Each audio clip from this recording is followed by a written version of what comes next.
The vanity table in our bedroom had sat empty for 3 years. Every time I looked at it, I remembered the exact price tag of the master makeup collection I'd spent 2 years saving for, a $4,000 limited edition collector's set that represented every late-night shift and weekend I'd sacrificed. When the delivery box finally arrived on my 30th birthday, I actually cried. But before I could even open the gold-embossed velvet case, my husband walked into the room, picked up the box without looking me in the eye, and said, "Sarah from marketing needs this more than you do. She's having a hard week." He walked out the door with $4,000 of my hard-earned dream. He thought I'd cry, throw a tantrum, and eventually forgive him like I always did. What he didn't realize was that while he was driving to Sarah's house, I was already on the phone with my divorce attorney. My name is Elena, and at 31 years old, I thought I knew what a true partnership looked like. I work as a senior graphic designer, spending countless hours staring at color palettes, mastering subtle shading, and fine-tuning every detail on a canvas. To me, art wasn't just my job, it was my refuge. For years, I had dreamed of owning the elusive Vespera Master Artistry set, a $4,000 limited edition collection containing rare hand-mixed pigments and custom brushes. It wasn't just makeup. To an artist, it was a box of pure inspiration. My husband, Mark, never understood it. Whenever I brought it up during our 4 years of marriage, he'd roll his eyes and call it a superficial waste of money. So I took matters into my own hands. I didn't touch our joint savings.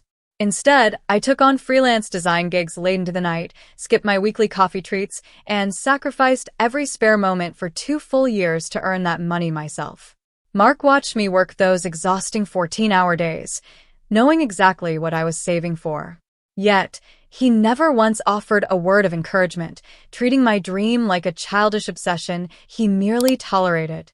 On my 30th birthday, the heavy black and gold delivery box finally arrived at our front door. My hands actually shook as I carried it upstairs to the bedroom vanity table. 2 years of late nights and skipped meals were wrapped inside that velvet-lined case, and tears of pure relief filled my eyes as I reached for the satin ribbon. But before my fingers could even untie it, the bedroom door swung open. Mark stepped into the room, his eyes scanning the box on my desk without a trace of celebration. Without asking, he reached down, snatched the $4,000 collector's set right off the table, and tucked it firmly under his arm. I stared at him, completely frozen in shock, expecting him to hand it over with a birthday smile. Instead, he adjusted his cuffs and looked at me with cold indifference. "Sarah from marketing needs this more than you do," he said casually, heading straight back toward the hallway. "Her husband filed for separation this morning, and she's having a terrible week. You're just going to let it sit here and collect dust, whereas this will actually boost her spirits." Before I could even process his insane logic, he walked out the door and drove away with my dream. When Mark finally strolled back through the front door 3 hours later, he didn't have the box, nor did he have a single shred of remorse. I stood in the living room, my body trembling with rage, and demanded to know why he had handed my hard-earned birthday present to a female coworker. Mark just casually poured himself a glass of water, sighed in annoyance, and accused me of being a selfish, heartless monster for prioritizing vanity products over a colleague's mental health. His overly defensive reaction set off alarm bells in my head. A man doesn't hand over a $4,000 collector's item to a mere coworker just because she's having a bad day. That night, while Mark was asleep, I logged into our primary joint bank account to look at our finances. What I discovered turned my blood cold. Over the past 6 months, Mark had systematically drained nearly $8,000 from our shared emergency fund. The transaction history was a steady trail of luxury dinners, high-end spa visits, and boutique purchases, all made in the immediate vicinity of Sarah's neighborhood. He wasn't just being generous, he was using our joint savings to fund a double life. Standing in the dark living room, staring at the glowing laptop screen, something inside me clicked. The suffocating grief and anger evaporated, replaced by a razor-sharp, icy clarity. Mark expected me to scream, cry, and throw a dramatic tantrum like I had in the past. a reaction he could easily spin to make me look like the unstable, jealous wife. I decided right then that I wouldn't give him the satisfaction of a scene. Instead, I spent the rest of the night quietly gathering every piece of evidence I could find. I printed out 6 months of bank statements, highlighting every single unauthorized transaction he had made from our joint emergency fund. I captured high-resolution screenshots of his recent calendar appointments and saved digital receipts for the $4,000 makeup set that proved I had purchased it exclusively with my personal freelance income. By 8 a.m. the next morning, while Mark was still sound asleep thinking he had successfully outsmarted me, I was already sitting in the office of the top divorce attorney in the city, handing over a meticulously organized folder that would destroy his carefully crafted illusion. 2 nights later, Mark's firm hosted its annual mid-year dinner at an upscale steakhouse downtown. Mark had insisted on going alone, claiming it was strictly for executives, but I knew better.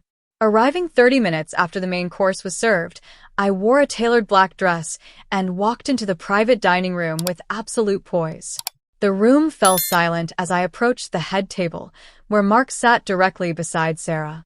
She was wearing bold, shimmering eyeshadow from the unmistakable limited edition palette of my stolen $4,000 kit. Mark turned pale, scrambling to his feet to usher me out, but I spoke before he could touch my arm. My voice carried effortlessly across the silent room. "I won't take much of your time," I said pleasantly, looking straight at Sarah. "I just wanted to make sure you were enjoying my birthday gift, the $4,000 collector's set my husband stole off my vanity table, funded alongside the $8,000 he secretly drained from our joint savings for your spa trips." The room erupted into shocked whispers as Sarah froze. Mark's face turned bright red, and his department director stared at him in utter disbelief. The very next morning, before Mark could even gather his thoughts or craft a defense, a process server delivered the divorce papers directly to his office desk in front of his entire team. The public humiliation at the company dinner had already spread like wildfire, and his department director immediately initiated an internal review into his conduct and potential misuse of company resources. The arrogant, untouchable demeanor Mark had maintained for years completely shattered overnight. My attorney had built an ironclad case detailing financial infidelity and civil theft. Faced with indisputable bank records, itemized freelance receipts, and the threat of a public trial that would ruin his professional reputation permanently, Mark's legal team quickly sued for peace. During the final settlement hearing, the judge ordered Mark to reimburse me for the full $4,000 value of the stolen makeup set, restore every penny he had drained from our joint emergency fund, and surrender his rights to our equity. By the time I signed the final dissolution decree, Mark was left financially depleted, professionally demoted, and completely isolated by the very colleagues he had tried so hard to impress. 6 months later, I sat at the vanity table in my bright, peaceful new apartment overlooking the city skyline. Resting on the polished marble surface was a brand new Vespera master artistry set, purchased entirely with the settlement funds Mark had been forced to pay me. As I ran my fingers over the velvet case, I realized that losing that first makeup kit was actually the greatest blessing in disguise. It forced me to see the truth about a man who valued my sacrifices as nothing more than disposable resources for his own ego. Today, my finances are completely secure, my heart is light, and I am finally living a life built on self-respect and true independence. Looking back, that $4,000 gift didn't just buy a coworker's temporary gratitude. It bought my total freedom from a toxic marriage. Now, I want to ask all of you watching, what would you have done if your partner gave away your most prized possession to a coworker? Let me know your thoughts in the comments below, and don't forget to like and subscribe for more stories.